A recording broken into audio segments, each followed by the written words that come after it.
United. Fergie loved me, Roy Keane, Paul Scholes. But then I got a phone call from Chelsea. I was like, okay, you know what? I'm not 100% sure until you sign the dotted line and you're not sure. You were in the middle of a tug of war between Sir Alex Ferguson and Jose Mourinho. At that point, where did you want to go? Players would try and bully me, but I never let it happen. I remember having fights with Frank Lampard, Michael Ballack. You have to stand up for yourself. Back then in Chelsea, it was sort of a gangster football club. Jose is a manager that you want to die for, you want to go to war with. Jose lost it that day. If I dealt with the players today, how I dealt with you guys, I will be in jail right now. John Terry, Frank Lampard, Didier Drogba. These are top players. Players that always make you feel that this is the club that always wins. We all sit in there after dinner and we look at Eden Hazard. He takes a massive rice pudding. And you look at him like, Eden, there's a game tomorrow. It's like, I'm still not sure how you won that game. What was the party like? Some of the players, we didn't know where we slept that night. The fans were like, oh, he's always winning with Chelsea. He doesn't care about winning with the national team. It's almost like Messi with Argentina. That's so long. Yes. See, I just mentioned you in the same breath as Lionel Messi. I was going to say that. With that no, it's quite.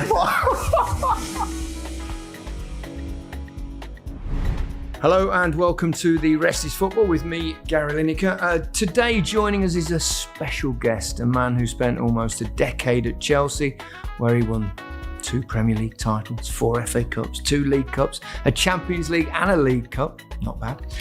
He also won the African Cup of Nations with Nigeria. I'm sure you've got the name by now, even though it's changed over the years.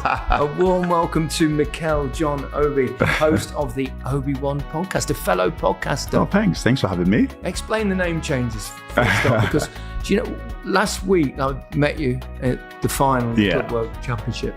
I heard everyone calling you Mikel and I thought, hang on a minute, have I called him the wrong name for 10 years of broadcasting when he was at Chelsea, when I called you John Obi Mikel? Yeah. So what explain?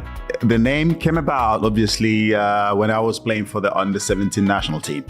So usually like you do, you bring out the jerseys and the secretary of the national team comes with a jersey and it's like, okay, we're going to go print the names now.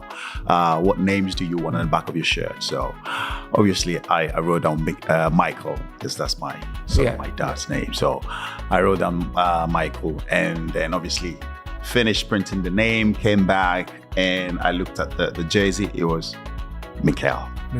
So I was like, what's this? Is this my jersey? He was like, yeah, this is you. I'm like, what? Well, I wrote Michael. Why are you coming up with Mikel? It's like, no, this is what you're going to have to wear. And we only have, an hour before the game? So I was like, whoa, okay. And then I took the shirt.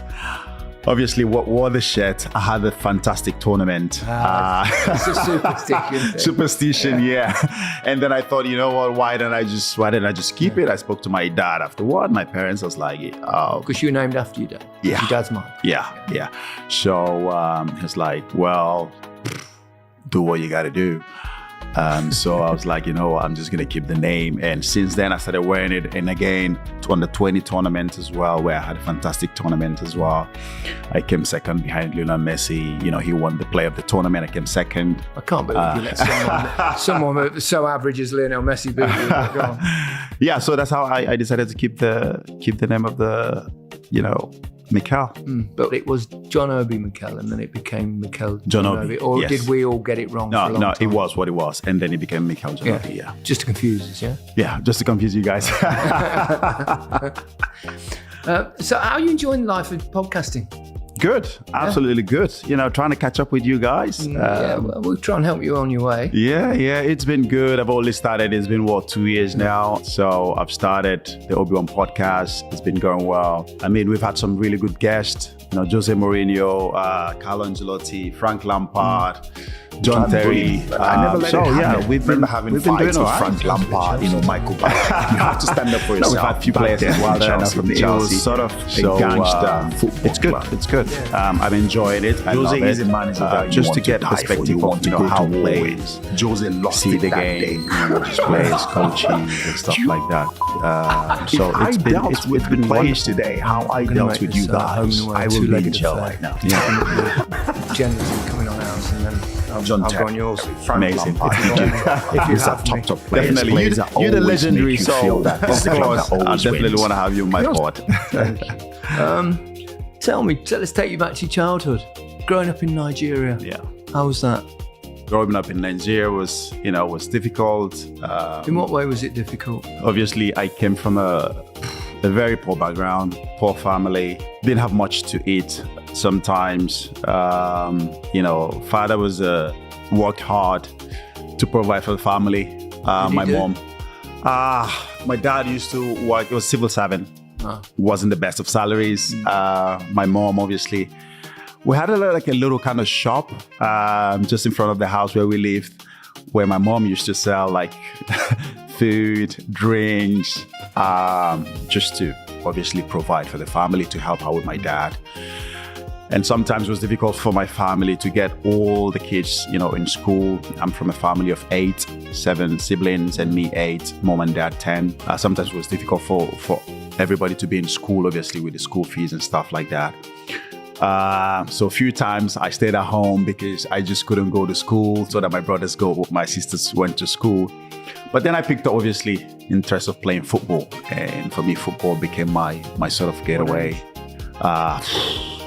At the age of 8, 9, I kind of knew that this was going to be what I want to do.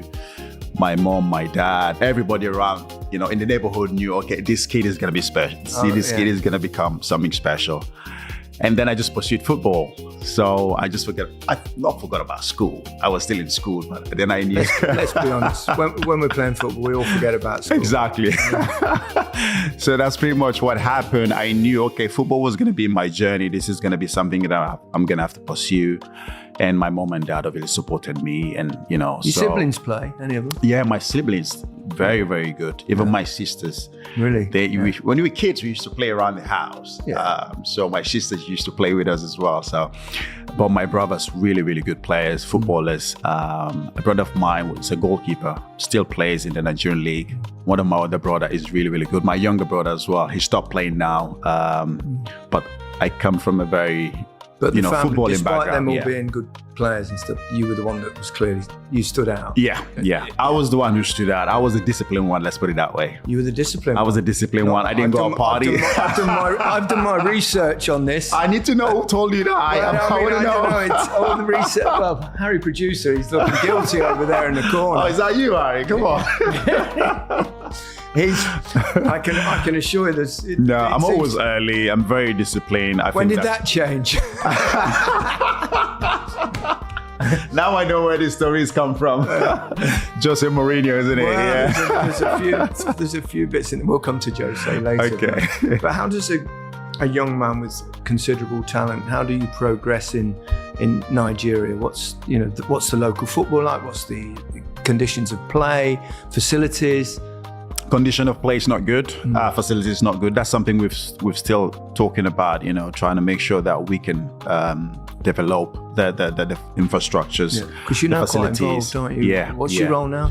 I'm not quite involved yet. But I speak up quite a lot about what needs to change. How can we get the Nigerian football, not just Nigerian football, African football, to grow? And sometimes when you hear fellow Mika Richards' friend disrespect, you're talking about their lack of respect towards the African Cup of Nations, which I agree with you on. Yeah. That. I mean, there's so many great players in that, and it's a major tournament. It is, yeah.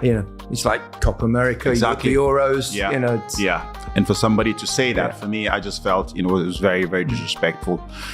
Not just to me, but to every African. Because when you look at the last African Cup of Nations, the amount of views and the footballers, the players, the talent that come from Africa, and have embraced the Premier League, played in the Premier League, have won so much, and have helped in terms of where the Premier League is today. It's just incredible. So you can't sit and say, I never disrespect the Euros or the Asian trophy.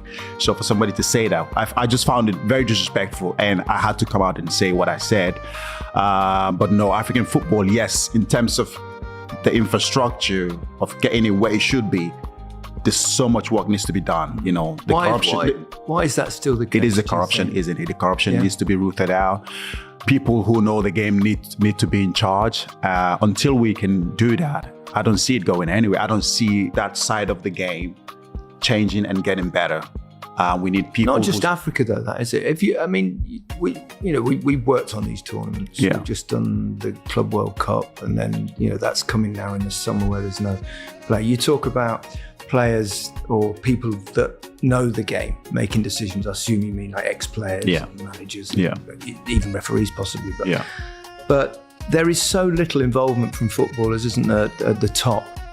In the decision-making process, and obviously the most important people are the players, because without good players, you're not going to make the game great. And if you're overplaying players, then they're going to be injuries, and they're going to be struggling, and they're getting bigger squads. But why do you think it is that footballers don't really have a say? I think it's becoming a business now, isn't it? I think obviously when you play back in, I didn't play your era, but obviously when you played, football was the culture, isn't it? It's about the game. It was about the culture of the game, which is winning trophies and becoming better and creating a legacy for yourself.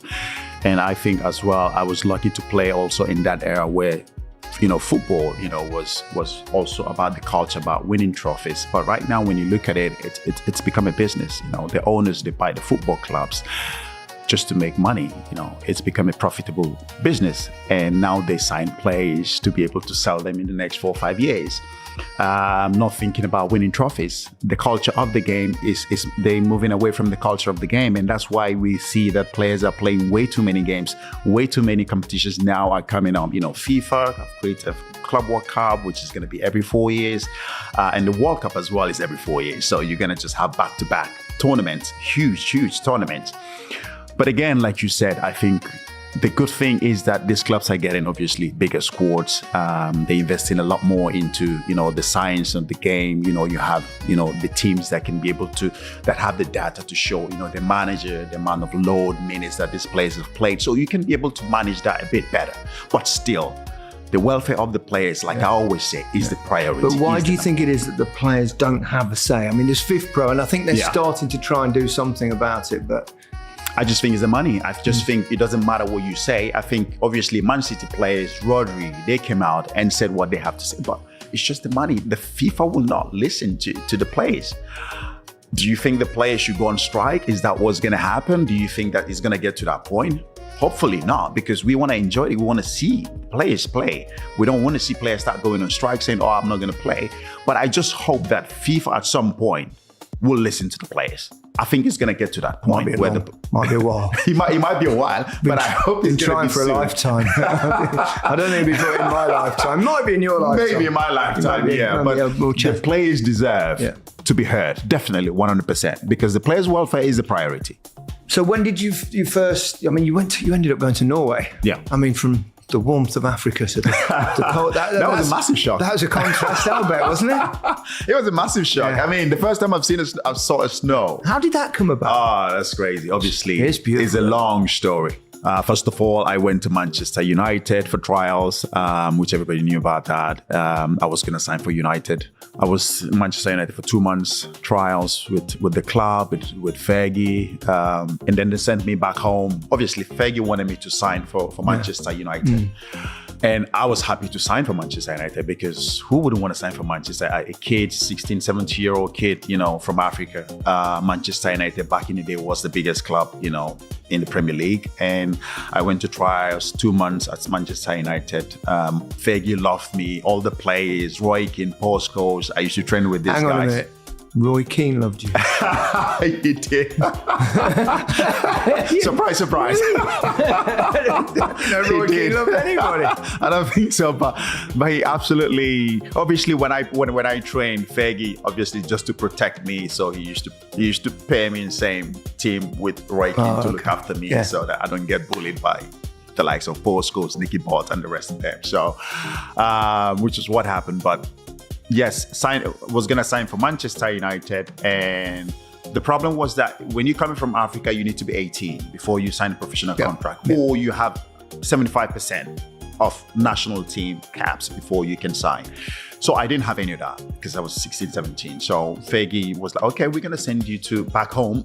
So what's going to happen? You go back home for 2-3 months, and then you come back until you get to 18. Then we might apply for a special visa for you so that you can be able to play in the Premier League.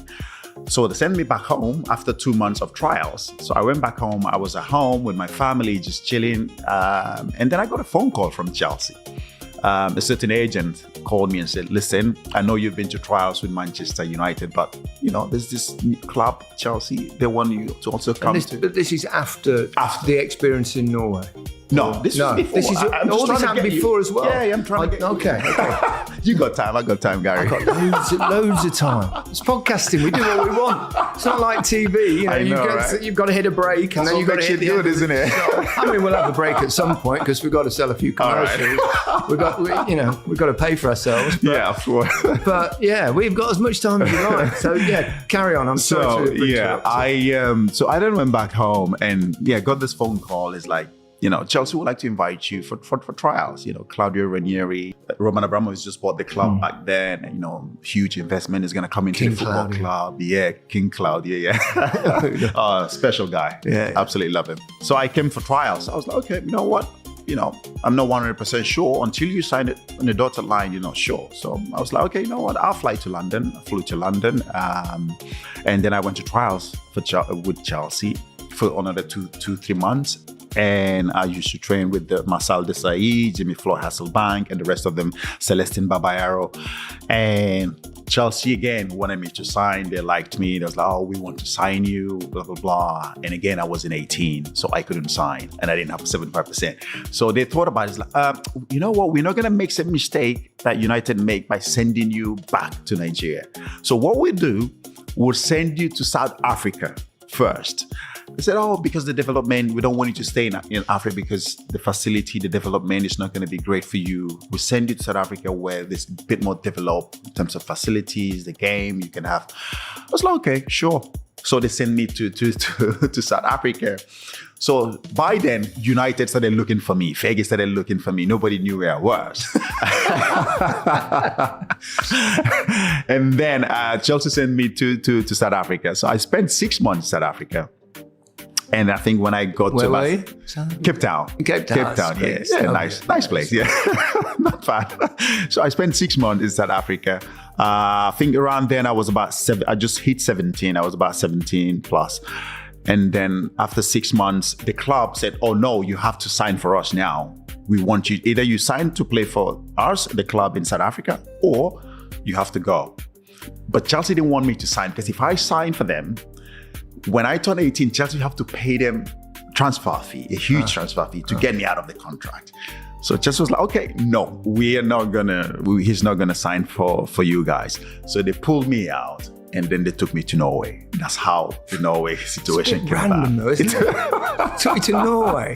I know. Did you have a say in this or? Nope, I didn't have a say. I didn't have any warm clothes. And this is me landing Norway, freezing cold, snow was this high. I was like, whoa, what is going on here? And the shock for me was incredible because, I mean, a 17-year-old kid coming from Africa. Were you on your own? Someone with... No. I had a couple of guys. So what they did, they had a couple of guys from the national team, on the 17 national team. They took them with me just to keep me, just to be with me, so I don't feel homesick. I'm a kid. Be friendly with me. Company. Yeah, let's put it that way. Company, yeah. So I had about 2-3 guys with me, and they sent us all to Norway. And we all landed in Norway with no warm clothes. None of us knew what we were doing. Absolutely what we were doing. And we were just sitting there thinking, what is going on? And we came in when it was, winter time, and it was absolutely freezing. So we had to school. There was a school there in Norway where we had to school and then play football. So we go to school in the morning and play football afterwards. And so we used to walk from our apartment to the school. Did you buy yourself a coat? We had to. We had to go do some shopping because, first of all, in the first couple of weeks, we thought, okay, you know what, we're just gonna enjoy it because it's snow. We've never seen it before. We're just gonna.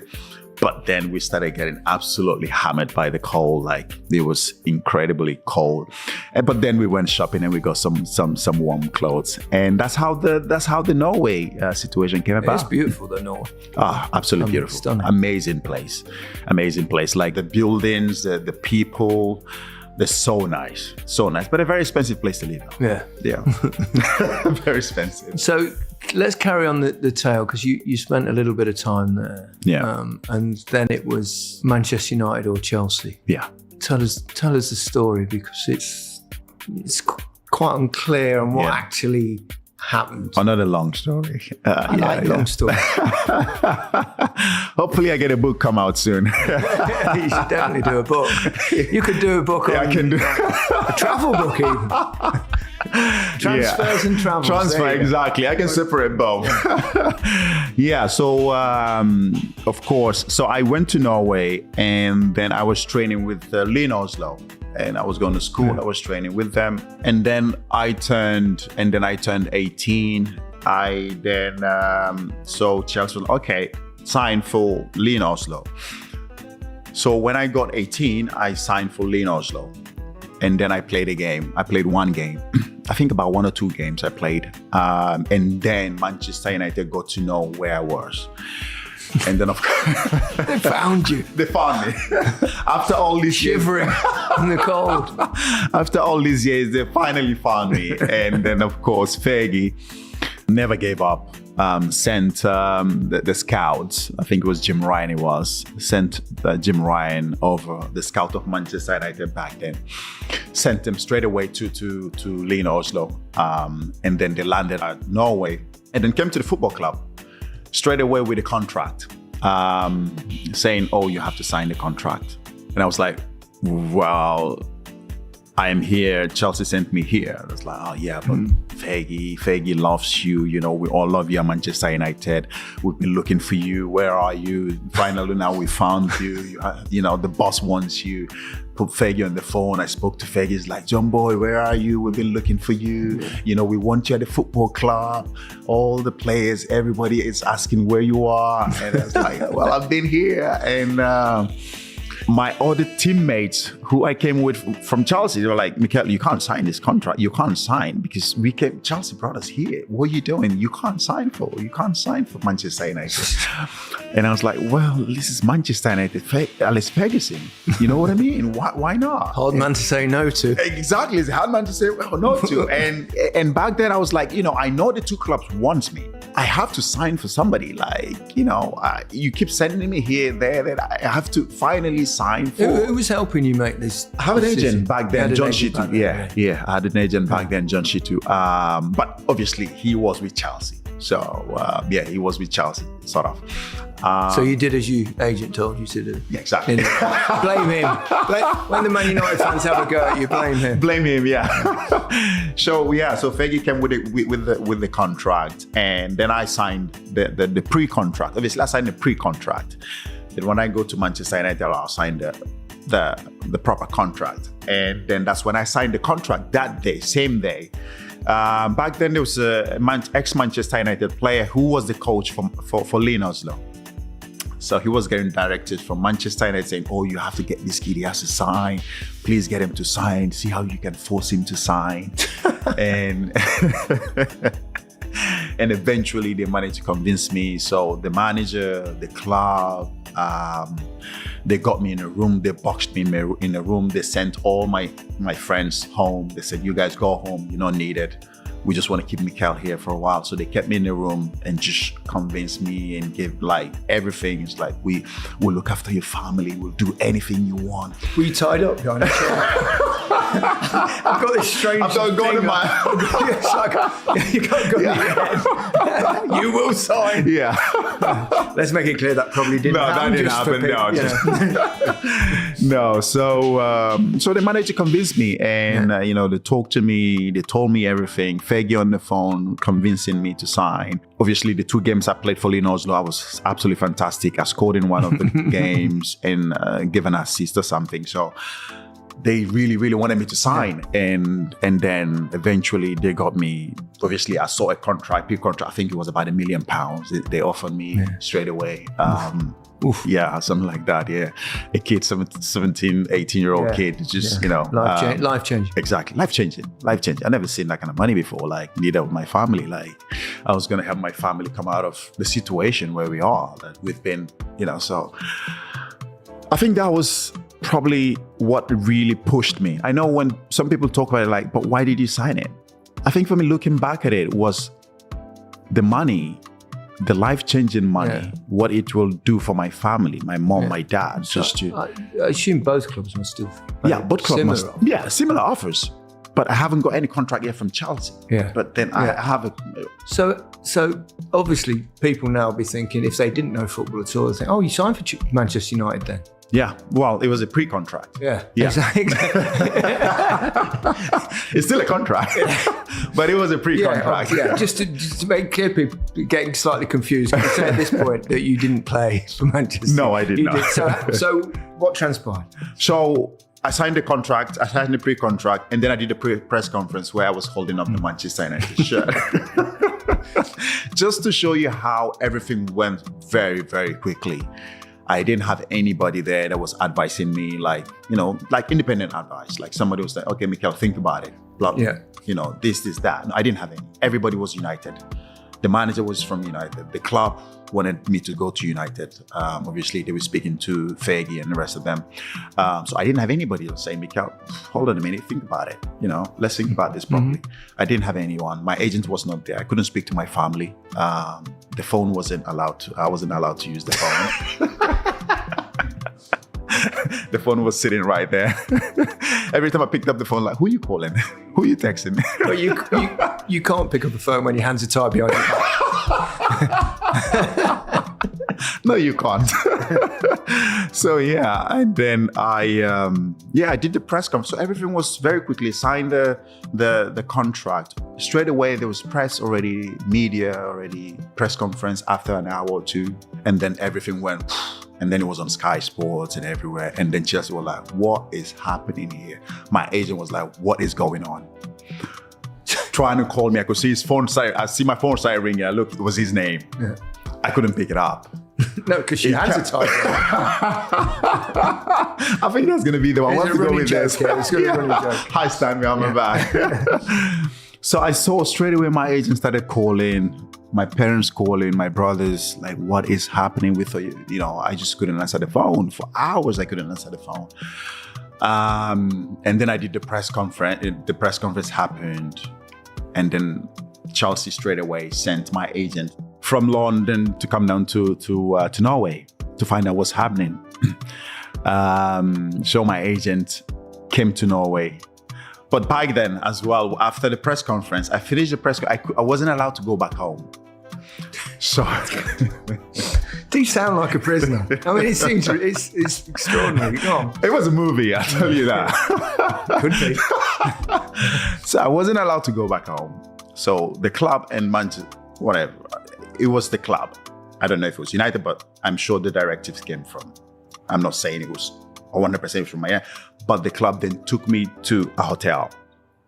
So they took me to a hotel. I had this kit man. He was a huge kit man, and he took me to the hotel, and he was sitting outside my door.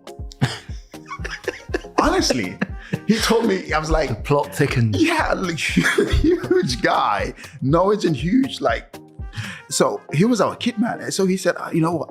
I can't take you home, but I'm going to take you to a hotel. I was like, why? I was like, I want to go see my friends. Like, no, you can't go home today because of everything that's happening. So he took me to a hotel, and he was sitting outside my room. I was like, he said, go in the room. I'll be here. If you need anything, just let me know. I was like, okay. Get me a coat. So he took me to this hotel. So I spent a night there, and then my agent finally came to Norway and then found out where I was. So the day after that, I went to training, and then my agent came to the training ground and saw me, and then started talking to me like, what's happened? Why did you do this? Why did you do that? I was like, listen, I don't know. And it's like, this is not going to happen because Chelsea are going mad. Roman is absolutely lost it. Like the club have lost it. Because obviously when I was in Norway, they were helping me a little bit. They were, little money here and there because, just for me to look after myself and my family. So they've been there for me, Chelsea. You know what I mean? So for me to now finally go and sign for Manchester United was, a betrayal. Exactly, a betrayal. So Chelsea absolutely lost it. Roman said, go to Norway. Whatever you have to do, you have to get that. You have to get him back to London. You have to bring him back to London. So my agent came to Norway and then he took me out. He took me somewhere. I don't know if you could see, there was a point where I went to a game. I went to watch a game. And then the press came and everybody, they saw me in the bushes, me and my agent. They said, you were hiding again. I was hiding. Missing again. I was missing again. In the bushes. And then there was a national announcement on the radio in Norway. Said, if anybody knows where John Obi Mikel is, can you contact the police because he's gone missing? Hang on, can we just pause there just for a second? So I wanted you to sign this contract that gives me the official film rights.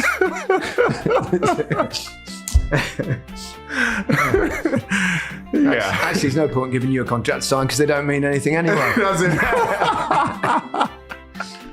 Yeah, so the announcement came on radio. I remember my girlfriend back then, Norwegian, who I just started dating back then. Scandinavian life. Yeah. So she called me. Obviously, I had to pick up. Where are you? I was like, well, I'm here watching football with my agent. It's like, yeah, but there's a national announcement where if anyone knows where you are, to contact the police. And I told her, I said, listen, don't tell anybody where I am, but I'm here watching football with my agent. And then, before you know it, that's when the press came. Everybody now knew I was. Like, I think she betrayed me. I think she gave it away. She betrayed you. Not with another fella. She just leaked a bit of information. Yeah. But then, and that's how that happened. And then we had to run away through the bushes, went back home. And then my agent packed up my bag same night. Yeah. We came back home and there was massive press in front of the house. So we went into the house, into the apartment. I saw my friends. None of them was speaking to me. They all blanked me. Because they were United fans?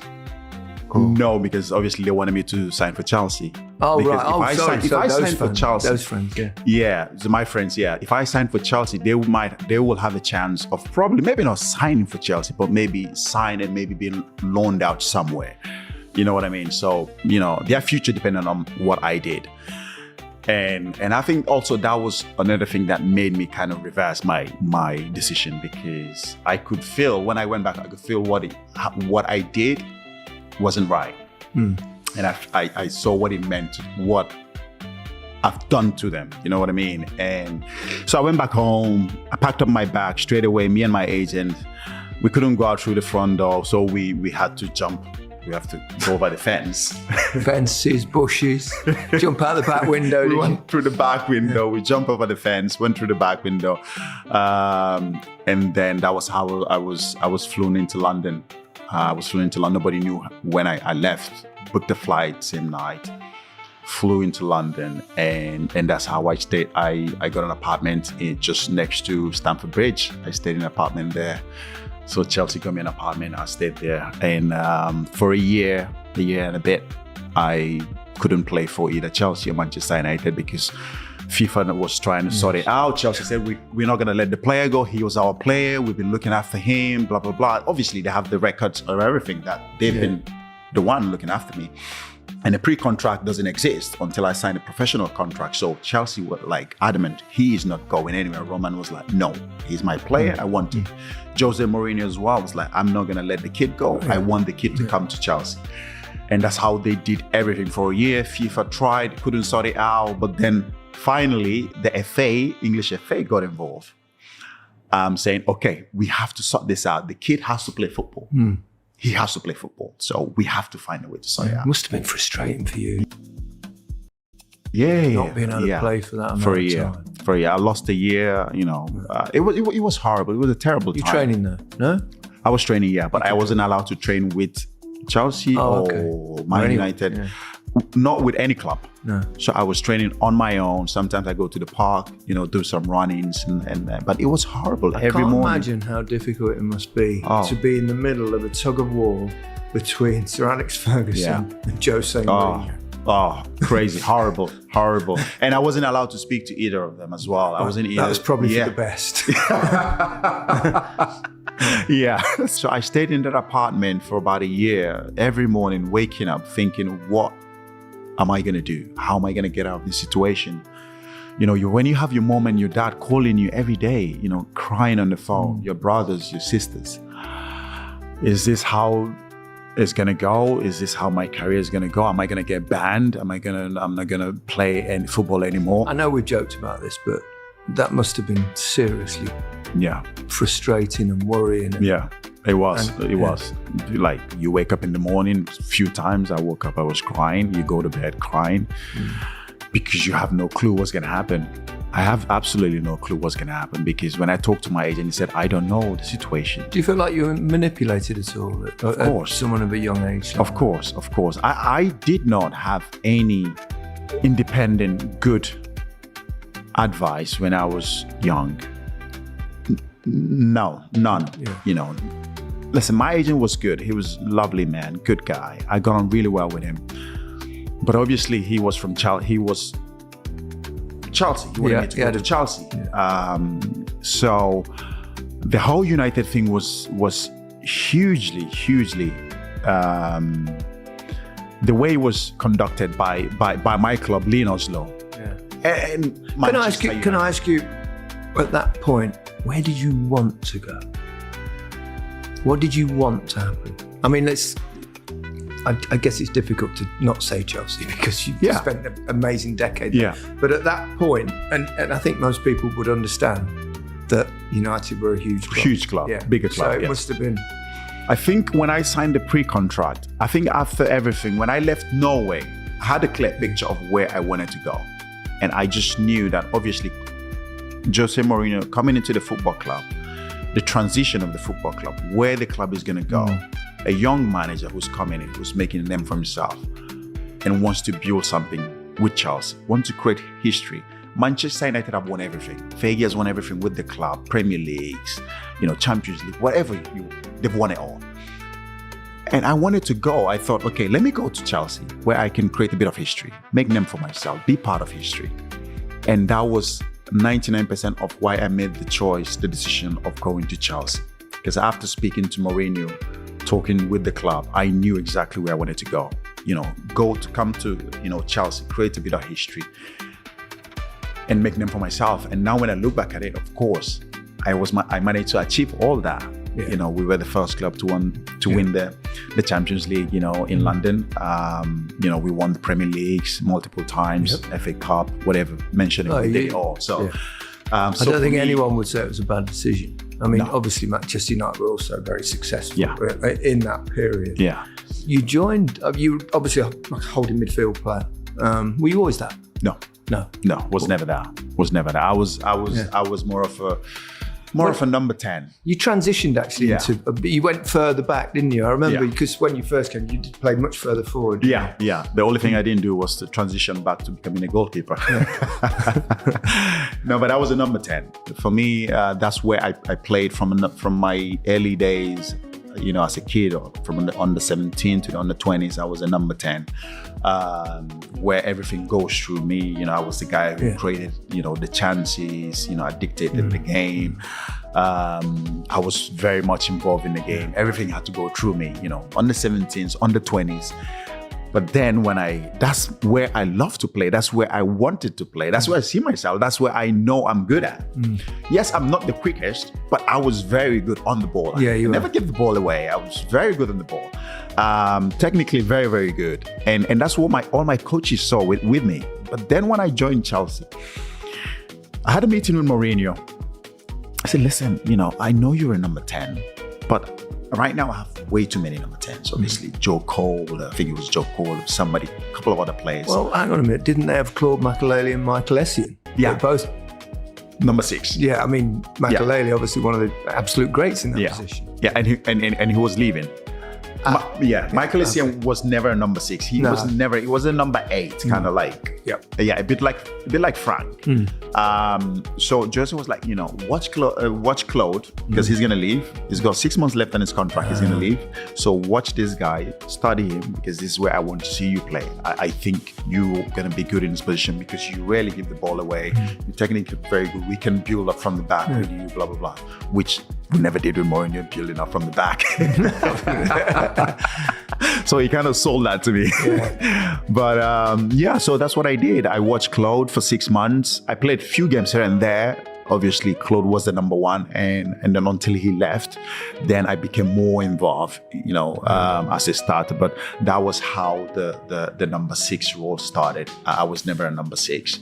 But you're kind of player that number 6 role has become almost as important as a number 10 role, hasn't it now? I mean, you're the pivot of the team. You're the intelligent. You're the brain of the team. Nowadays, yeah. Yeah, well, and that's gradually transformed. But I think people now see that the holding player is the one that Rodri, for example. Yeah, I think obviously it started with Fernandinho, didn't it? Fernandinho sort of started the whole. Yeah, exactly. Fernandinho kind of started the whole changing of what we call a holding midfield player.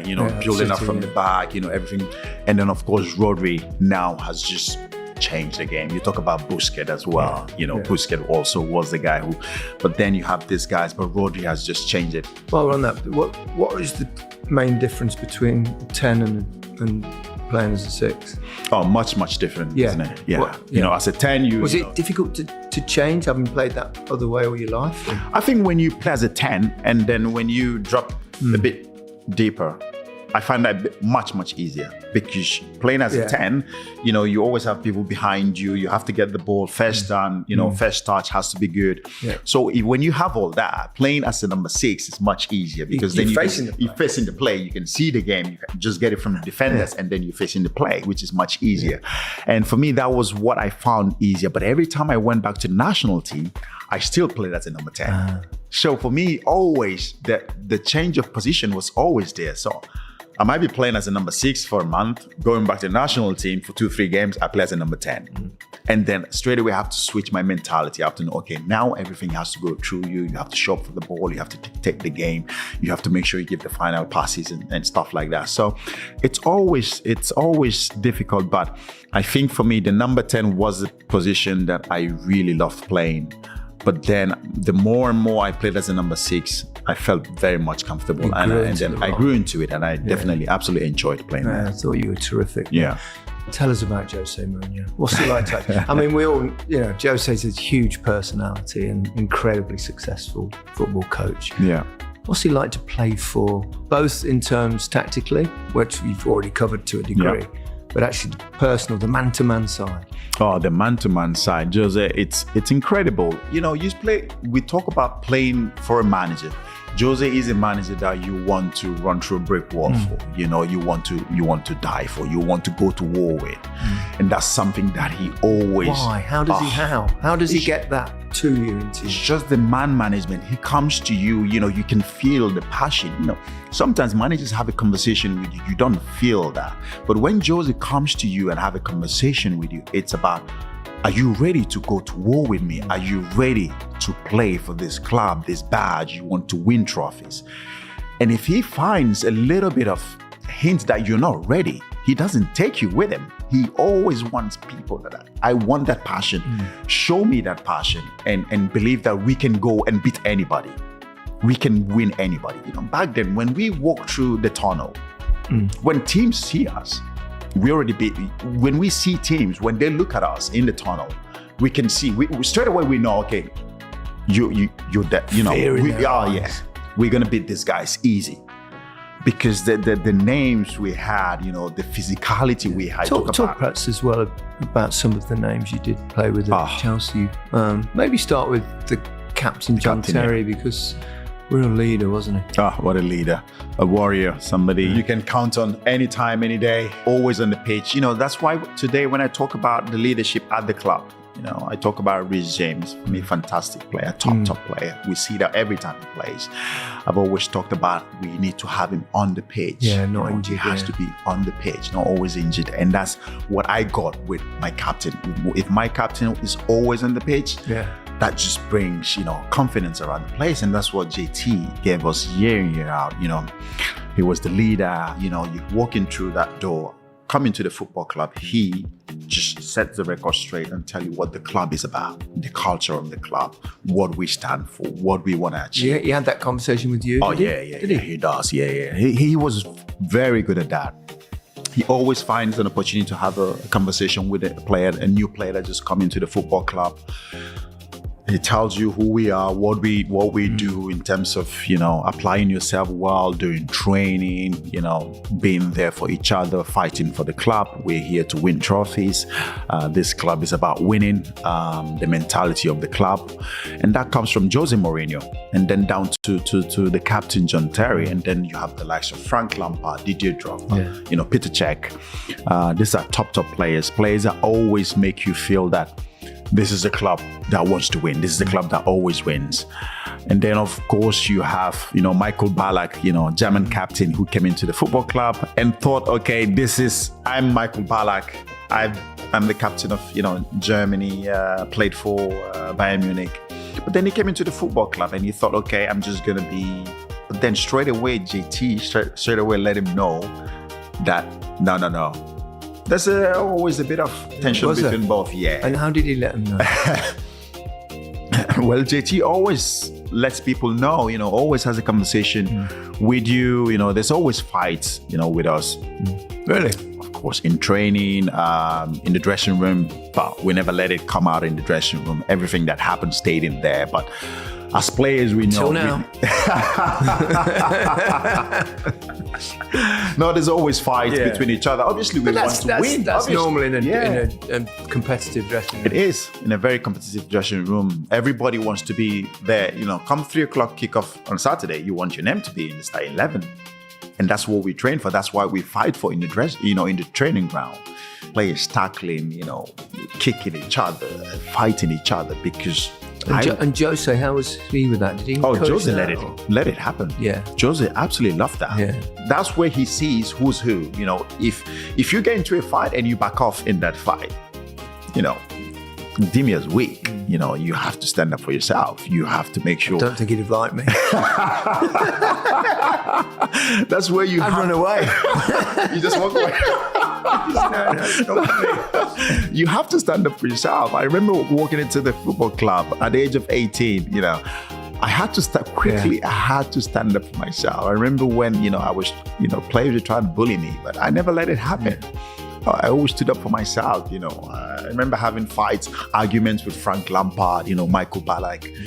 I was like, no. Arguments with Frank? I find out he's such a nice, gentle, quite Frank, shy person. A very shy person, but he'll let you know on the pitch if you're not. On the pitch, yeah. Frank never got involved in the politics and everything. Frank was very quiet guy, like you said, but on the pitch, he will let you know. He will come, he will try and hit you in training, he will tackle, he will do everything. But we always had that. We had a fight where Solomon Kalou, the most nicest guy you can ever meet on a football pitch, the most nicest human being, one day kicked off between Solomon Kalou and Michael Ballack in training. Yeah. Massive. Like they both it was absolutely blows. Absolutely blows. We played the game. Everyone wants to know who won the fight. I was not there because we played a game. So I played the game the day before. So I just did a warm down. I was inside. So the guys that didn't play, they play like a 5-a-side. That's where it always happened. The fights always happen when you play the little short pitch 5-a-side. So it kicked off between Solomon Kalou and Michael Ballack. And Solomon Kalou absolutely lost it. His eyes rolled. Everybody was like, Mikel, you need to see your red mist. So they call us both Tom and Jerry. They call him my twin brother. So everybody rushed in. The physios, doctors, they rushed in like after training. Like, Mikel, you need to see your brother today. He lost it on the pitch. I was like, what happened? Like, he had a fight with Michael Ballack. Like, they exchanged blows. We've never seen anything like that before. So I was like, really, Solomon Kalou? It's like, yes. The most nicest guy, he lost it today. For some reason. He gave Michael a Ballack. Oh, he did. He gave him a Ballack. Yeah, exactly. So he walked in. I was looking at him like, what happened? I could still see his face was like red. He was still upset. I was like, what happened? He didn't speak to me.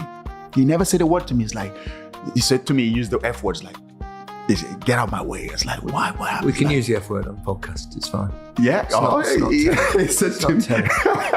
I said, what happens? Like, Mikel, fuck off. I don't want to talk to you. I'm like, oh, really? It's like, okay. Straight away, took out his shoes, went in the shower, showered, took his bag. Off he left. Guy who never did that, always there after training, having the banter here and there, playing around. Took a shower, took his bags, and just left. Like, absolutely left. He absolutely lost it. That's the kind of fight we used to have. And that's what you have to stand up for yourself as a, back then in Chelsea. At the point, it was sort of a gangster sort of football club. It was a mafia kind of football club. Hang on a minute. If you have no strength, if you have no power, if you have no balls, like Jose Mourinho say, the cojones he call it. Cojones. If you don't have that, you can't stand back then, because thank God those guys played for Chelsea. Those guys will eat your life. They will eat your life. Yeah. Wow. Yeah. It was such a, and of course Jose Mourinho was the guy who let those things happen. He let those things play out. He doesn't stop it, because that's how we had to win. If we're going through a patch where we're not winning games, that's where everybody starts getting upset. People are getting angry. There's players who are grumpy because they're not playing. And that's when those fights happen. And then Jose Mourinho just lets it play out. It's like, I like this. I want to see. This is what I want to see. I want to see that you guys are upset. You're upset with the situation we find ourselves. We have to switch. We have to switch back on. We have to start winning again. And then we go. That's how we go on this run and start winning games and just win. We won everything. Yeah. We all know how good some of the players were. I think what people like to know is a little bit what they're like you've explained beautifully. Didier Drogba. I've been fortunate enough to work with him on TV a few times. Oh, nice. And he seems good like guy. A really good guy. Good guy. Smart guy. Yeah, a guy with lots of ego. Yeah. Okay. Lovely guy, fantastic guy. I mean, okay. But he knows. I say it, but he needed that. A top player, as you know, guy. A top player. Every top player needs a bit of that arrogance, confidence, arrogance, ego. He had it all. Yeah. Obviously, at the club, we had players with lots of egos. John Terry had his own ego. Frank, Michael Ballack, Czech, Ashley Cole. These guys were guys with massive, huge ego. Makalele. I know he's smallest, but his ego is huge. We saw him at the final. The club we did. Yeah. His ego is huge here. Yeah. So these guys, they all have it. Yeah. But Didier is a guy that when he walks into a room, you can. Yeah. He's got a presence. Presence is there. The presence comes with the ego, and he absolutely loves that. And he carried that on the pitch as well when we played that. Not disrespect to the likes of Stoke, Hull City, all these teams. He doesn't really care about it. He shows up, but he's not really. Big game player. The big games. You can tell straight away. A week leading up to that game, the attitude has changed. You can see him. He's focused. He's absolutely focused. He's zoned in. He's locked in. The ego is there. We can tell, okay, he's going to show up. This is his moment. And he absolutely showed up every single time in the big games. He absolutely loved the big games. Including the Champions League. We'll come to that. But just first, how difficult was it when Mourinho left? Was that concerning for everyone? Oh, the first time he left, yeah. The first time he left. Obviously, I just joined the club. It But the guys who have been there with him, they won the back-to-back trophy, didn't he? In the first year with the likes of Frank, Didier, Michael Essien, and all these guys.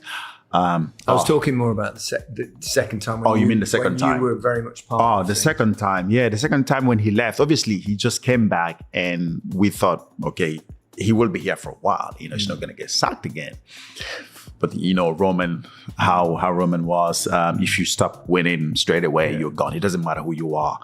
But the thing with Jose as well, Jose is very, very demanding. He pushes you to the limit. He's very, very demanding.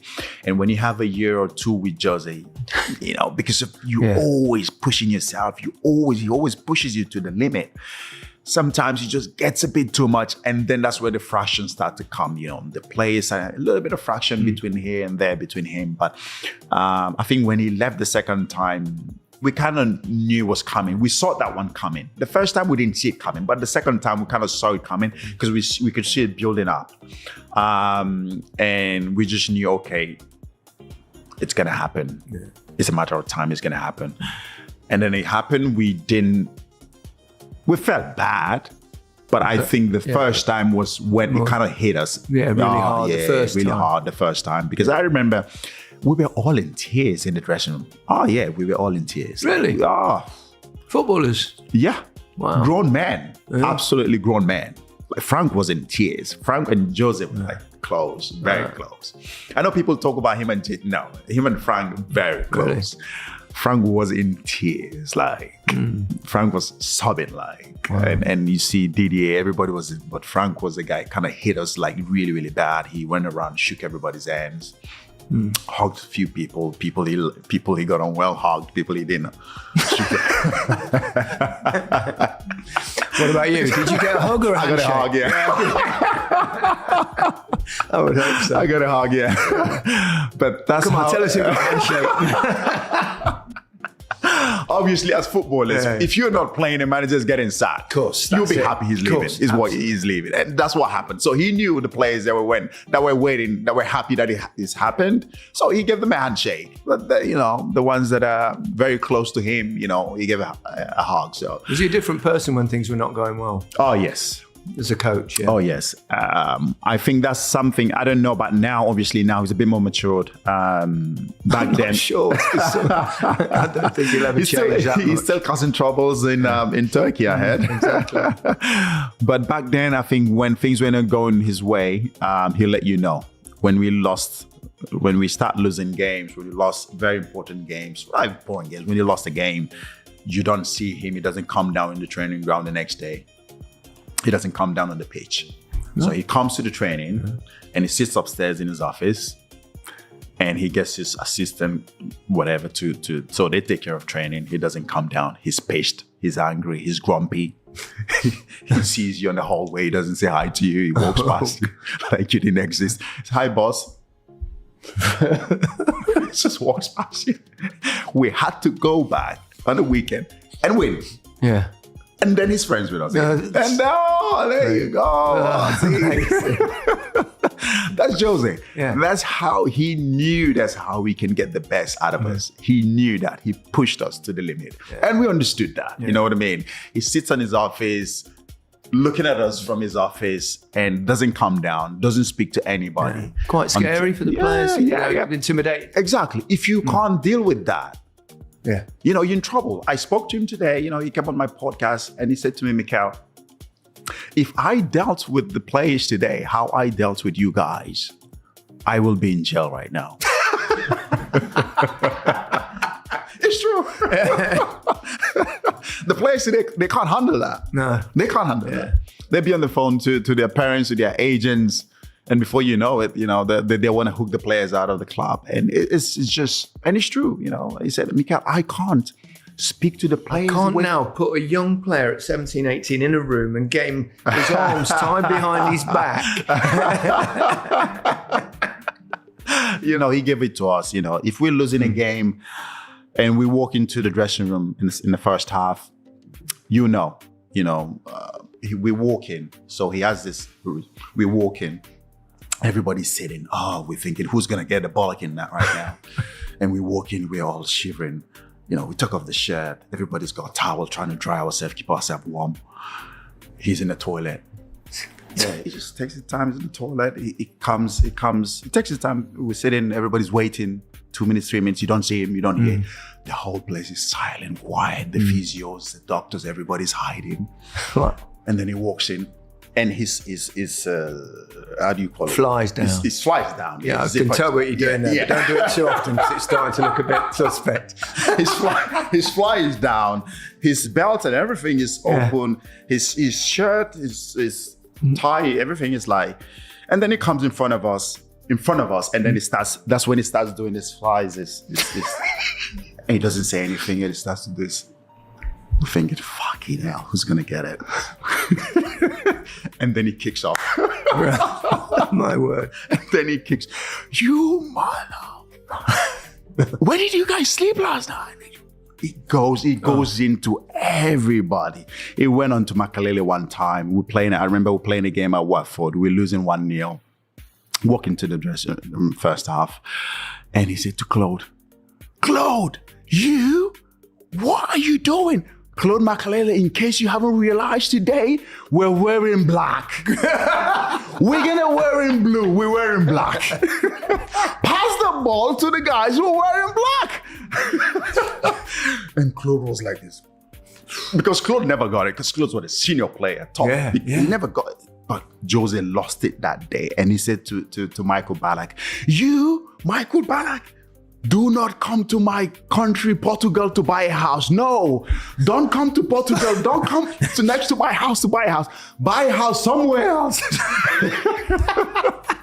What is that got to do with the game? Yeah. But that's just Jose. Yeah. Ripped into both of them. Took both of them off as well after ripping. So they never walked into the game. And then we went back, in the second half, we won the game 2-1. Walked in and he was so happy. Everybody was happy. It's just the way he gets the best out of everybody. Yeah, fantastic stuff. Scolari.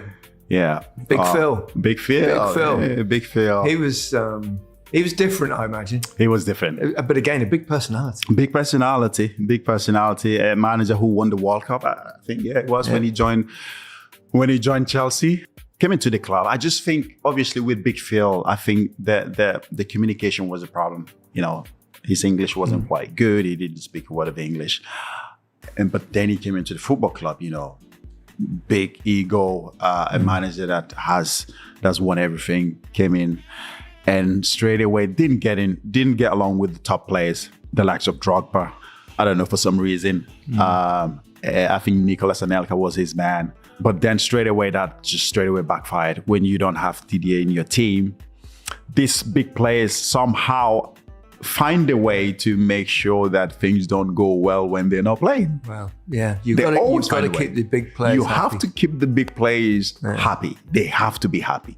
You have to drag them along with you. Take them along with you. If you don't, it doesn't matter how you are, if you're winning games, at some point, they will find a way to disrupt what is going on. And Didier, he has to play. Didier has to play. And Big Phil, we did play some brilliant football, though. I think from the start of the season, we played some really good football. We were winning games. Deco came into the football club, as I remember. Deco, what a player. Yeah. What a player. So talented. Just, talented. The way he touches the ball, passes it's just, he always found space. Deco, he was that good. I remember watching him in training sometimes, what he did with the football. You want to get close to him, but you never can get close to Deco. It was one touch, two touch. He knows when to play one touch, two. Brilliant, absolute brilliant player. And when he came in, start of the season, we were winning games, beating teams 3-0, 4-0, 5-0, absolutely flying. But then it's just, at some point, we just stopped winning games. And then the communication just was not there. And then Big Phil just lost it. I remember we had a meeting when Roman came in, just trying to find out what's happening. Did he come in, Abramovich, sometimes, did he? He did involve himself. Yeah, it's most not, times. Some owners, chairmen don't. No, Roman was don't, pretty much involved. And that's why I always say, for me, he is Chelsea Football Club. The reason why we're where we are today, credit to Todd and the rest of the guys, what they've done since taking over. But the identity, the culture of who we are was built by Roman Abramovich. He's laid that foundation. we are who we are because we win trophies. We compete to win trophies. He spent a lot of money at the football club. He built a football club. And that's what we see today. That's what we see today. And when I still winning trophies. It's about winning trophies. Obviously won one last week. And exactly. We should briefly say, wow, what a performance. Yeah. And when you talk about it, and that's why sometimes when I talk about the football club, about the owners coming in, not just about making profit. You have to continue the culture of the football club, which is winning. You know, I know, they want to buy younger players, they want to build, but you have to keep winning because that's the tradition, that's the culture. It's a good tradition. It is a good tradition. So, and to see that now they've continued from where Roman has stopped in terms of winning trophies. Yes, we won the Conference League and now we've won the Club World Cup. You can see that that is there. So credit to them for continuing that tradition. And that's sometimes my when I talk about the owners bringing in also players, the likes of, I know I've talked so much about Nicholas Jackson, and I've talked about how we need competition in the football club. It's about competition. We've got that now. Exactly. Now we've got that. And thankfully, the club have listened to me. Do you have influence? Well, I kind of do. A right influence is always good. You know, when I talk to... You're saying that now they've just won a couple of trophies. You weren't saying that 6 months ago. No, I've always said that. You know, when I talk to Paul Stanley and the rest of the guys, I always said it. We need competition. It's about competition. You know, you can't win trophies with one striker. You know, you can't. You need competition. And we've seen it. We brought in João Pedro and Lian Delap. You know, we could see the impact straight away. Players that can come in, improve the football club, you know, win us trophies. Without those 2 goals, then João Pedro scored in the semi. Wouldn't, you know. Yes, there's a lot of players but you could see the impact. Yeah, 2 definitely. goals. Yeah. That's what. So, and again, scored in the final. So we can see that. And every time when I talk about it, for me, it's about competition. We have to have competition all around the football pitch. Players have to compete. So, and I'm happy we've done that. We look very, very strong now going into the new season. Yeah, how good is Cole Palmer? Oh, amazing. Amazing. What a player. Silky. Oh, silky player. I mean, again, you talk about good players always finding space. Your friend behind me is just doing It is that, isn't it? I mean, we were in New York, wasn't it? It was hot. It was sticky. It was boiling. But he was always cold, wasn't he? I mean, he was always doing that. I mean, the guy, brilliant player. I mean, he baffles me how City let him go. But of course, when you have so many players in that position, good players, it's difficult for sure Pep you must to... have seen it. Because it's special, isn't it? It's special. Talking of special players, let's spend a few minutes talking about some of the ones you've played with and against. Best player you played with at Chelsea? Which is hard to question that. Yeah, my goodness, you played with some great. So many great players. I mean, and different roles as well. Yeah, different roles as well. Exactly. I mean, you can talk about when you talk about that. It's always hard not to mention John Terry. Yes, he's a defender, but you know what he did for the football club. You know, to make sure that everybody has that same goal of winning. You know, he was always there, pushing everybody to the limit, making sure that we all go to war with each other. He was always there, the captain, the leader, the warrior. But when you talk about the best player, I mean, technically gifted, you know, Eden Hazard for me was, he was the guy. Yeah, he was unbelievable. He was the guy. It was a shame that we love him at Leicester as well. So he bent that one in the top corner, which meant we won the league. We love Ed. Oh, what a player. What a player. This guy, I mean, the talent he has as a player, as a footballer. It's a shame we didn't see all of it. He didn't maximize his talent. He didn't give everything because he just wasn't bothered. He just wasn't bothered. Yeah. You know, I know I talk about it. Yes, it's sad to talk about him that way. That yes, he didn't like training. Yes, he didn't give a to whatever it is. Yeah. Because he didn't care. You know, he came to training, he didn't train. You know, a day before a game, we all sitting there. You know, you're thinking, looking at yourself, oh, I need to have salad. I have to look after myself. I need to make sure that I sleep well and I have the right food. You know, we all sit in there after dinner and you look at Eden. He takes a massive bowl and he goes and there's a massive rice pudding. He goes like, he comes, boom, right in front of everybody. There's TV on, like, and you look at him like, Eden, there's a game tomorrow. He's like, my friend, It's okay. And this is the way he was. He comes up tomorrow and he wins you the game. He wins you man of the match. You can't complain. I mean, when you look at that, how can you not admire the guy? If you only did. Just shows you how much talent. The likes of, Messi, Cristiano Ronaldo did, the way they looked at themselves in terms of training, going to the gym. He never did any of that. I mean, he comes to training, half of his laces are not tied up. He doesn't tie up his laces on his boots. He walks around on the pitch. He spends 30 minutes standing on one spot. He doesn't move. He doesn't run. Imagine how good he could have been if he'd have had the same mentality as Messi and Ronaldo. Imagine. And when he talked to him in training, he said, my friend, please, if you want to pass me the ball, pass me the ball. If you don't want to pass me the ball, all right. That's the way he was in training. Sounds like my kind of guy, actually. Unbelievable. Yeah. We are all running around, kicking each other, tackling each other, doing everything. I'm just relieved to see there's a modern day footballer that thinks and plays like I did. Is that what you did? He didn't play like I did. He played way better than I did. I just hung around the box and scored. Really? But I couldn't play like him. But training-wise, possibly. Training-wise, you never liked training as well? I never enjoyed training. Really? I mean, mainly because I found it quite boring. Right. I wanted to practice my trade all the time. So I was a goal scorer. I was a finisher. Yeah. And that's all I wanted to do. But five-a-sides, what's the point? Yeah. Diddling around. It's like little goals for a start. So what's the point of practicing the little goals? Yeah. So you end up having to shoot in an area that's smaller than you actually do in a game. It makes no sense whatsoever. I was happy doing the running side. Not that happy, but that side of the training and finishing, and I come to life. But did you think if you knew that come on the weekend you were not going to be in the starting 11, would have changed the way you train? Do you push yourself a little bit more?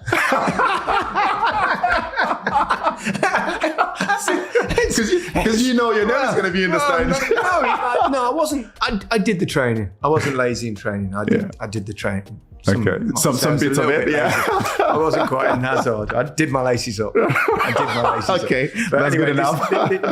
You need to save those questions when do the away leg. Yeah. You mentioned Messi and Ronaldo. You played against both. I'm not going to say which one you think is best because I think we all know Messi's anyone in the game unless they played with Cristiano. In terms of overall football, I've heard you talk about this. And what's he like to play against? Unbelievable, unplayable sometimes. You watch him. Every time we played against Barcelona, you watch them the way they set up, go about their business, and he's just there, in around between the midfield players and everything. They're just passing the ball around. The main goal is for that ball to get to him. It's for the ball to get to him. It's incredible. Once the ball gets to him, every single thing on every single position, everything just changes.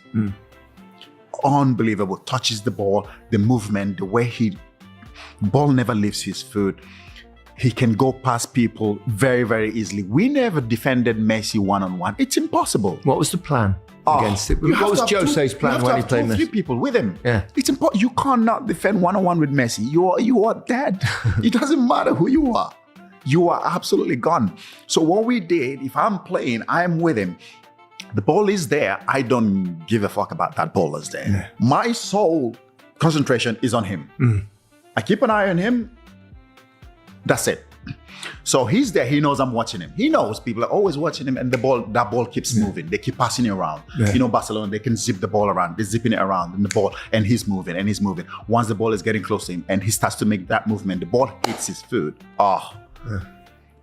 It's incredible. It's just a joy to watch. I know, yes, people talk about him. I played against both. He is a joy to watch. Sometimes even when you're playing against him, just the way he moves around with the ball. It's not really just about his numbers, which are extraordinary. Yeah.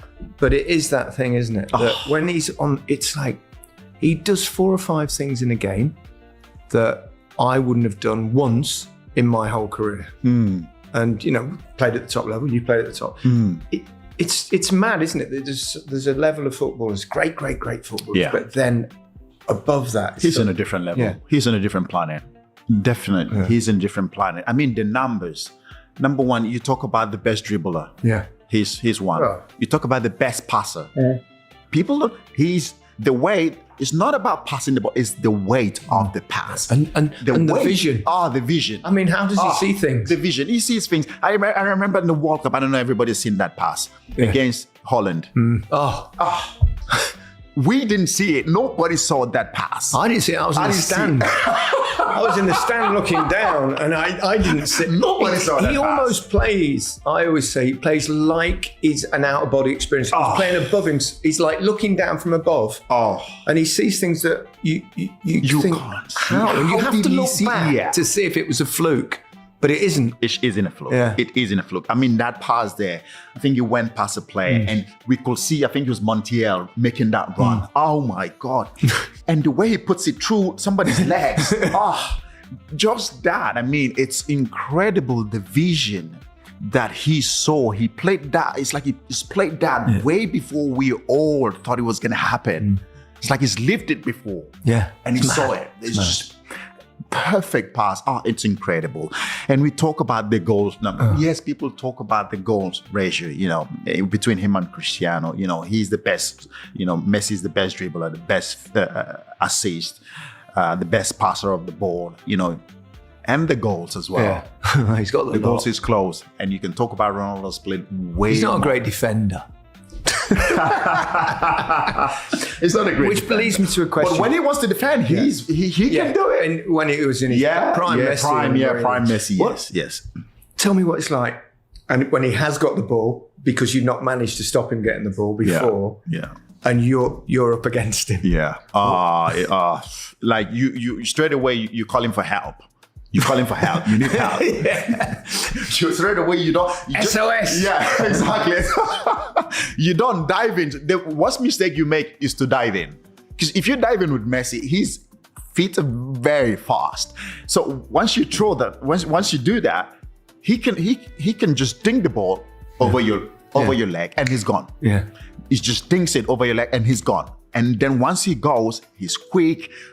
When he runs with the ball, he's the only player I can see that can run very quick with the ball and can still dribble 2, 3, 4, 5 people. It's incredible.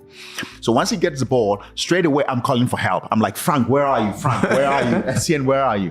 So you need this guy. So then I look at him, then I know I have to go. Yeah. Once I go, I know I've got Frank behind me. Yeah. I know I've got Etienne behind me. Yeah. So that's how we defended Messi. You can't defend one-on-one against Messi. You're dead. Yeah. You're dead. And he knows. Sometimes when he watches us on the pitch, he knows we're always at him. He smiles sometimes. But then once he hits his feet, he just goes. And you can see us all tackling. You see John Terry tackling, everybody flying tackles to stop him. And he just keeps going. And he is very, very strong as well. Yeah. He can put his body and just shield your way. Unbelievable play. For me, the best player that has ever played the game. No, there's no question about that. I mean, I didn't get to watch Pelé and Maradona and the rest of them. And you, Gary. Please don't put me in the same breath. I don't. That's no, not even close. Not even. You scored quite a few. I did play on the same pitch as Diego a few times. And he was very, very similar, actually. Right. I mean, I never thought in my lifetime that I'd see a better player than Diego. Pelé had just caught the end of his career. I didn't see it, and we didn't see much football on TV in those days. But Maradona I watched a lot, and his prime was short, and that's why I always say Messi. And I think what he's done it for 20 years. Whereas Diego had his weaknesses off the pitch, which worked against him, and you have to take that into account. Yeah. But in terms, the similarities are remarkable. Yeah, the similarities are remarkable. Left-footed, an incredible dribbling ability, extraordinary vision, diminutive, kind of both that little strength. And everything both Argentinian. Yeah, both Argentinians, both left foot as well. You can see one of the goal that Messi scored, I think Maradona scored from half of the pitch where he dribbled. I played in that game. I played in that game. Yeah, was in the World Cup that was. It was quarterfinal of the World Cup. Was it against 1986 against England? England. Yeah. And then it was the same game that Hand of God. Oh, was it that one? Yeah, that's the one. That's the one. Before we do the away leg, do some research. Yeah, I will. I will. No, he's. I mean, I never thought I'd see him, but Messi does it all. I mean, I think he's actually even better. And I genuinely never thought I'd say that. He's given me so much joy for 20 years watching in the TV world and covering him and going to games and seeing him. And you're right, it's not about the goals, the numbers and stuff, but it's about just a little thing on the halfway line where there are 3 players around and you think, you can't get out there. You can't get out there. And he's through and he's out. I've never seen anything. It's incredible. I mean, the numbers and the way he played the game, he just saw the game way much easier than we all saw it. I mean, the final at Wembley against Manchester United, where he absolutely destroyed them. Some of the things he did in that game was unbelievable. I mean, he played the games. It looks way so much easy for him, and that's why we always had 2-3 people with him. I gave him so many elbows, so many tackles. And did you try whacking him? I just tried to whack him. He doesn't dive either. No, he doesn't dive. He just exactly. Go down. He's very strong, and that's credit to him. He's not a player that lies around on the pitch. No, he doesn't. Unbelievable. I remember also one game, Manchester City, where Pep Guardiola put his hand on his head. I think he was on the stand. Man City against. Was it Man City against Barcelona where he knocked was it James Milner or something? It was incredible. Absolutely fantastic player. Did he nutmeg you? He must have done. A couple times. I would hope so. Couple of times. Yeah. You've been extraordinarily generous with your time. Talk about what your future and what you in your podcast, we'll give that another mention, of course. But international wise, you also, I wish I had no idea about until I started reading. Your dad got kidnapped. Yeah. Not once, but twice. Twice. Obviously, the first one happened. And just my dad finished work. My dad works he has his own business now, which I helped him set it up and everything. He's happy doing his own thing. Finished work, driving home with his driver, and then just a car pulled over in front of him with guns and everything. And said, get out of the car, took him away. Unbelievable. That must have been. How'd you cope with that? Yeah, that's hard. I remember, I think it was AVB, and Andres Villas-Boas was the manager back then when it first happened. I think it was on a Friday or Thursday. We had a game on Saturday. So when I got that call at AVB, I remember speaking to him. It's like, oh my God. I said, what do you want to do? Do you want to go to the game? Because, I think before AVB came in, there was a period where I was not playing, and then the manager got sacked, and then AVB came in and I started playing. So for me, and that happened. So I thought, oh, fuck. And he asked me, he said, Mikel, do you want to play? What do you want to do? You want to go? And we were playing, we were winning well. I was playing well. I was like, I don't want to come out of the team. Yeah, we always want to play regardless. We always want to play, right, regardless as well. So for me, it was a massive, massive shock. And he said, Mikel, think about it. And I want you to play. You become a key player in my team. So I want you to play. So think about it. I was like, okay, I'll think about it. I'll let you know tomorrow. So I ended up playing that game. But just the whole situation, speaking to my mom, my brothers, everybody was in shock. Families just in tears, crying, and then I got on the phone to the kidnappers. How did you do it? Because they called? They called. We used my dad's phone to call my brothers, and then my brothers spoke to them, and they said, obviously they have to call me because whatever they need, they wanted to get from me. So a ransom. Yeah. So I remember speaking to them. It was horrible. They put the phone. I was like, how do I know my dad? So they put the phone on and my dad was shouting and crying and saying, please, whatever it is, just give it to them and just get me out of here. Just get me out of here. I was like, all right, okay. And then, they said, this is what you have to pay. So you did actually pay a ransom? Yeah, so we started negotiation as first time making negotiation with the kidnappers, which is not what I ever thought I was ever going to do in my lifetime. They say, oh, you have to give us this. I'm like, come on, like, it's like negotiation, like you want to buy a car, something like that. It's crazy. I'm talking about my dad here, It's, oh, give his dad. And the other one was on the phone. It's like, no, don't tell him that. He has way more money than that. Why are you telling? You have to ask for more. Otherwise, I'm just going to shoot his dad right now. It was incredible. And I was like, please, guys, don't do that. Let's come to a sensible agreement here. Did you seek any? Because there are people that do this, aren't there? That actually negotiate. Yeah. I mean, that's not an area I know anything about, but you were doing it. No, they said they were not speaking to anyone. It has to be me. They said, we're not speaking to anybody. We know it's John Obi Mikel's dad. We're not speaking to, if either he talks or he never sees his dad anymore. They said, we have nothing to lose. We're just going to shoot him and dump him somewhere. It's crazy. And so that's why I got involved, with the negotiation, and finally we come to an agreement, and I had to pay them some huge amount of money. How did you do that? Into a bank account or something? I mean, how does that actually work? They told me how to do it. I sent the money back home to my brothers. They withdrew the money in the briefcase. They said, okay, we'll tell you where to go drop it. So you go drop it there and walk away, and then come back after 30 minutes. We'll come there, see if the money is there, and then we'll drop off your dad there on the street. Did you involve the police or? Yes, I did. Yes, I did. But they said if you involve the police, I did. But the police, because sometimes when you alert them with the police, they think, oh, all right, they just shoot and go. They have nothing to lose. They shoot and go because they don't want it to be caught. You know what I mean? Because they think if once they see that your dad is dead, the police stop looking. Well, not stop looking for them, but and that's why I didn't want it to happen. So, and then finally negotiated what the payment will be. I transferred the money back home, huge amount of money. And then my brothers withdrew the money from the bank and in briefcase, took it to wherever they wanted it, and then it happened again. And it happened again. Second time was in the World Cup, just before the game against Argentina. Getting ready for the game.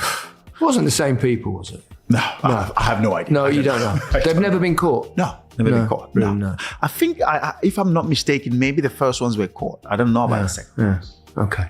So I was in my room getting ready for the game. As you do, getting ready, just lying down on the bed and just resting.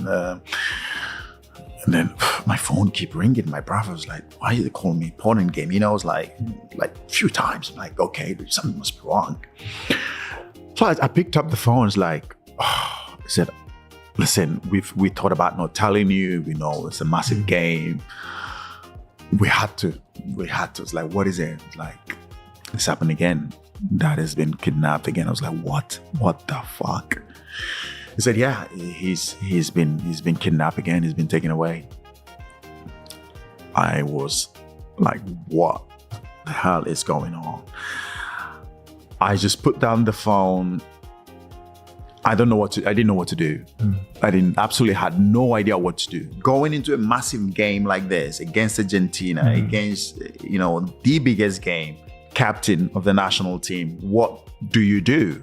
The whole country relies on you, your players, your team, what do you do? I took about 30 minutes, thought about the whole situation. I was going to go down for pre-match meeting before we head to the bus, to the stadium. I was like, should I tell the coach? Should I tell the FA? Should I tell everybody? I just decided not to. And how do you play a game with your head scrambled like that? At some point, I thought I was going to throw up on the pitch. I thought I was going to just fall down and just something was going to happen. I thought I was not going to finish the game because my head was all over the place. I feel I was going to throw up. My stomach was just rumbling. I was all over the place. And I just did not concentrate, not for 1 second in that game. All I was thinking about was, how the hell am I going to get my dad out of this situation again? I know how the first time was, how difficult it was. Not just the money, but to my parents, to my mom, my brothers. I knew what they went through. And this happening again. And look at me here on the pitch, running and chasing the football. Like, where my dad is sitting somewhere again. And just the whole thing, it's just like, I was blacked out on the pitch. I just, at some point I was not seeing what was going on. But I finished the game. That was a great game as well. Yeah, it was a great game as well. Yeah, it was a great game. We lost by, I think it was a 1-0 or 2-1, something like that. Yeah. And I remember after the game telling the manager and telling the players and the FA and everybody was like, what the hell? Yeah. How can you not say something? Like, how did you manage to play this game? How did you strong enough to play this game? It was incredible. And straight away, once I finished playing that game, guess what? I got on the phone again, started negotiations. Same story. Same story. Same result. Same result. Yeah. Same, absolutely same. Do you know, I mean, this is obviously, I mean, I don't know, you go through something like that. Do you have like security for him now and stuff? Or do you, I mean, do you, because... Yeah, I do. He's more careful now. Yeah. And doesn't work as much, as he used to. So in that sense, I think we're pretty much safe now. Fingers crossed on that. I'm glad he's okay. How important is the national team to you? Very important. Very important. National team is so important to me. What I've done for the national team in terms of playing and captaining the national team, winning the AFCON as well. I saw what it meant to not just to my family, but everybody in the country. Because in Nigeria, football is everything for us. It's huge, in Africa, it's huge. Yeah. It's huge. Football brings people together. It can stop wars. It can stop anything. We love the game. We love football. Is culture for us. It's not just a game. It's a culture. It is our culture. We dance to football. We eat and drink and watch football. It's just, you have a kid, you have a child, you bring a child into the world, and the first thing you teach them is how to love football, how to enjoy football. It's just incredible how much we love. So that's why when I saw the whole disrespect, I just felt, not just to me, but just to the people of Africa, because I know how important football means to us, because we live and breathe and die for football. It's incredible how much we love the game. What are your ambitions now going ahead? Would you like to go into some form of football, or just do media? And you've got obviously your podcast, Obi-Wan. We'll give it another mention. Make sure, thank you very much. Make sure you listen to that one. I look forward to appearing on it. And so what's the plan for you now? Plan now is to obviously continue what I'm doing. Media is something that I'm obviously You're good at it, by the way. Thank you very much. You're fairly new to it, but I've seen you progress. Thanks very much. Excellent. It's a compliment. I mean, if only you had an interesting life that you could tell people about. Exactly right. Boy, oh boy. I feel it's my way of still being part of the game, and giving my own perspective on how I see the game. I don't know if coaching is what I want to go into.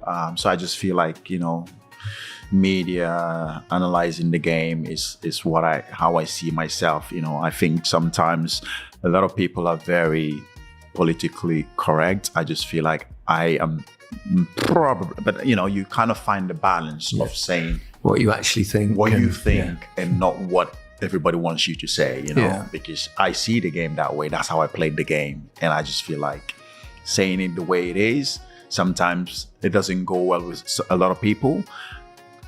But when I see the results, that's when I'm very happy with saying exactly how it is. Just like what I've said about the club, bringing in under the striker, and everybody thinks I have an agenda against Nicholas Jackson. I don't.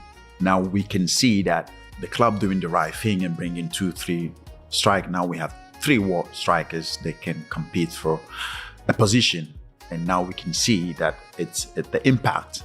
And that's just what gives you the joy. I know the club didn't take it well when I said it, the way I said it, because I know they didn't, because I heard about it. Well, when you go into the media world, believe you me, you will upset people from time to time.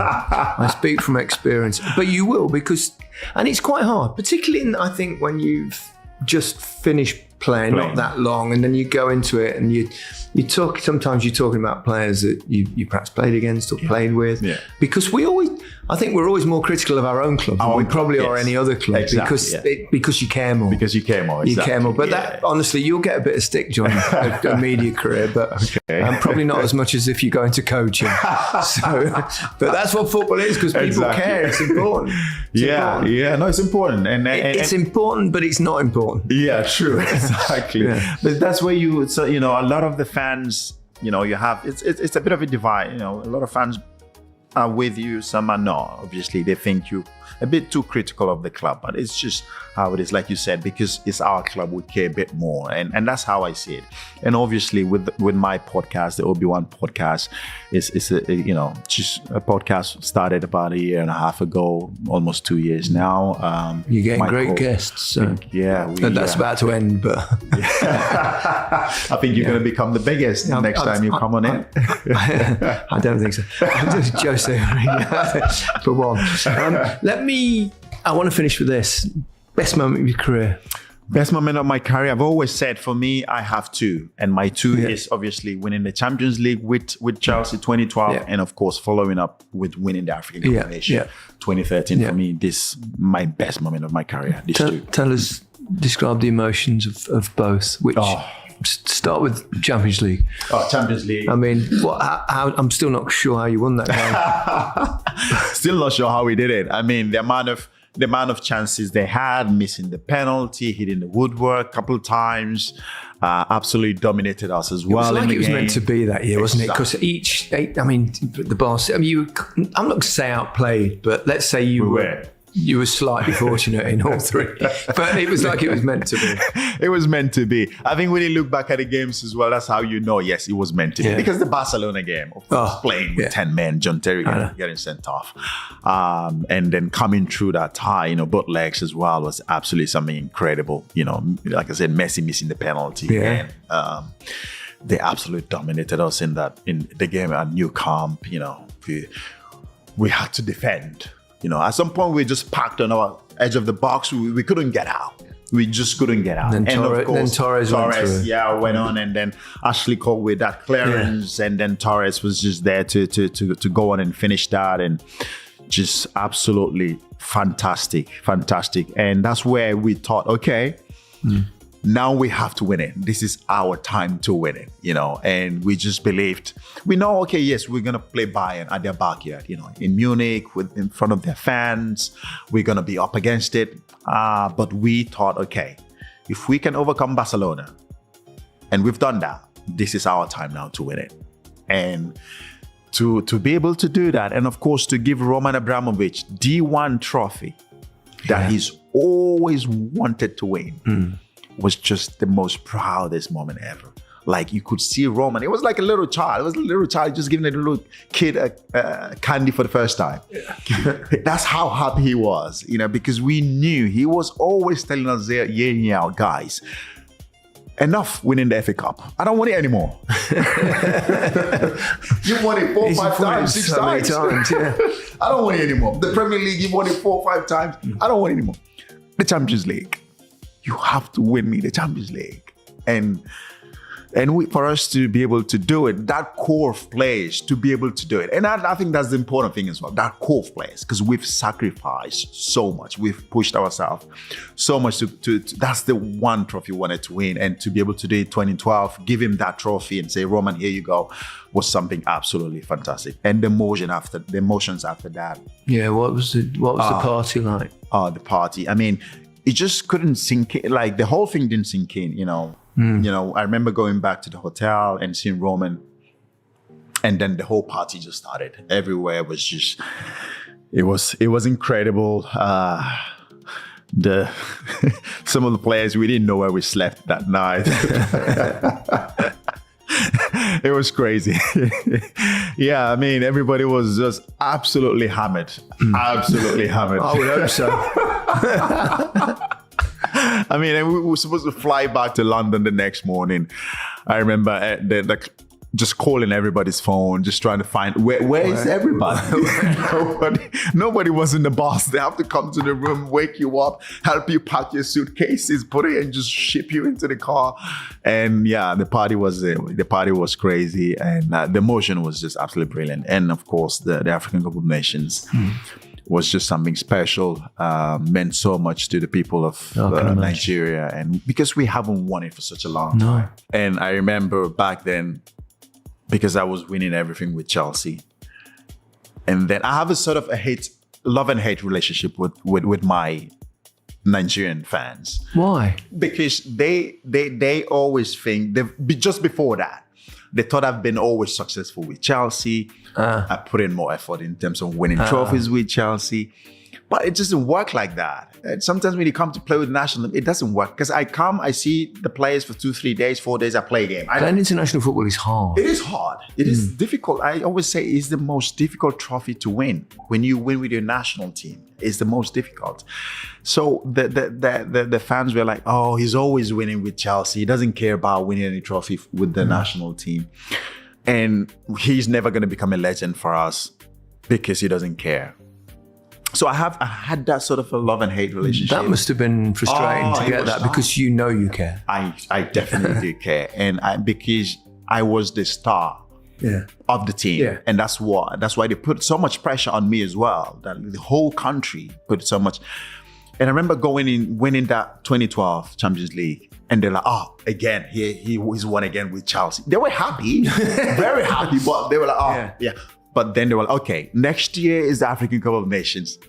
You have to win this for us. You have to. Yeah. It's almost like Messi with Argentina. Exactly. That was leveled against him for so long. Yes. And then going into the 2013 Nations Cup. See, I just mentioned you in the same breath as Lionel Messi. I was going to say that. Not as quite, but we're talking about Lionel Messi here. No, sorry, carry on. Not as quite. But to finally go on and just before the tournament, they're like, oh, you have to win this for us now. And to have that weight on my shoulder, that pressure going into that tournament, I remember the first game we didn't. I think we drew. And they're like, oh, here we go again. He doesn't care. And I was getting a lot of backlash on my family. They were sending messages to my family, to me, saying, oh, he doesn't care, blah, blah, blah. And then we second game, we got better and they started playing as a team, and then went on to win the trophy. And that's where I think the love just turned to hate, the hate turned into love. So it's all love right now. And they all love you when they're winning.